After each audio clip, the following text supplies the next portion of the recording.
जब इस दुनिया में इंसानों का नामो निशान तक नहीं था, हर तरफ सिर्फ खामोशी थी, ना कोई जानवर, ना कोई जिंदगी का निशान।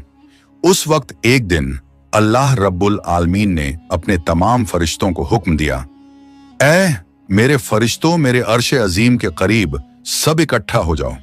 अल्लाह रब्बुल आलमीन का हुक्म मिलते ही बेहिसाब फरिश्ते रोशनी की तरह चमकते हुए उस जगह हाजिर हो गए। तब अल्लाह ताला ने फरमाया, मैं जमीन पर अपना एक नुमाइंदा भेजना चाहता हूं। यह सुनकर फरिश्ते हैरान हो गए। उनकी पेशानियों पर सवाल थे और दिलों में तज्जुब। उन्होंने अदब से अर्ज किया, ऐ हमारे परवरदिगार, क्या आप ऐसी मखलूक को जमीन पर भेजना चाहते हैं जो वहां फसाद करेगी, खून खराबा मचाएगी? हालांकि हम तो हर वक्त आपकी तस्बीह और इबादत में मशगूल रहते हैं, फिर नया खलीफा बनाने की क्या जरूरत है?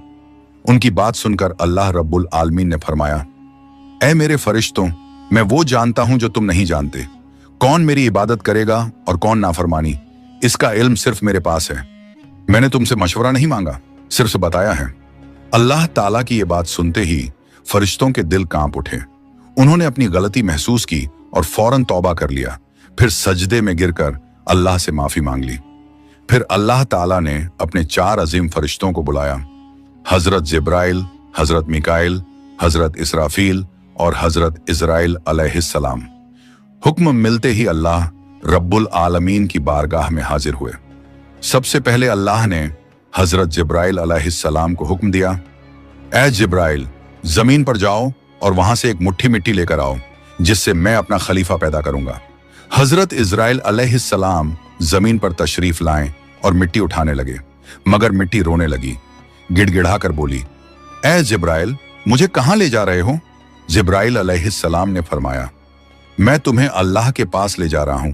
वो तुमसे एक ऐसी मखलूक पैदा करेंगे जो जमीन पर उनका नुमाइंदा होगी।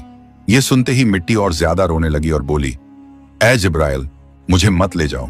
मुझसे जिन इंसानों को पैदा किया जाएगा वो अल्लाह की नाफरमानी करेंगे। फिर जब अल्लाह का अजाब उतरेगा तो मैं भी तो उनके जिस्म में रहूंगी। वो अजाब मुझे भी झेलना पड़ेगा और अल्लाह के अजाब को सहने की ताकत मेरे पास नहीं है। मेरी तरफ से अल्लाह से माफी मांग लेना।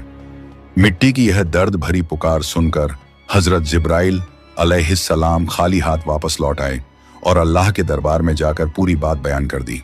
फिर अल्लाह ताला ने हजरत मिकाइल अलैहिस्सलाम को भेजा। वो भी जमीन पर तशरीफ लाएं, मगर मिट्टी ने उसी दर्द से फरियाद की और मिकाइल अलैहिस्सलाम भी खाली हाथ लौट आए। इसी तरह हजरत इजराफील अलैहिस्सलाम भी जमीन पर तशरीफ लाएं, मगर मिट्टी की